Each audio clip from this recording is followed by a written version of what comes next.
শুভ দুপুর বন্ধুরা, এই দেখো আজকের মেনু। আমের ডাল পাতলা করে করেছি, টক ডাল। আর এখানে আছে পোস্ত, পটল পোস্ত, পুঁই শাক, উচ্ছে আলু ভাজা, আর নাতনির জন্য গোল গোল একটু আলু ভাজা করে নিয়েছি।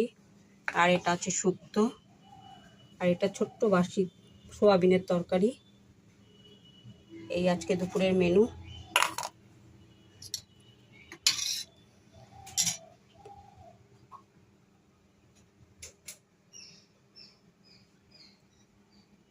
তো বন্ধুরা, আমার রান্নাগুলো কেমন লাগলো অবশ্যই জানিও। টাটা। এখান থেকে নিয়েছিলিস? কোথা থেকে? আমার ওই হ্যাঁ, আনা হয়েছিল যখন তখনই নিয়ে আলাদা রেখেছিলাম। আরেকটা মনে হয় একটুখানি খাটের তলাতেও আছে মনে হয়, ওটা নেই মনে হয়।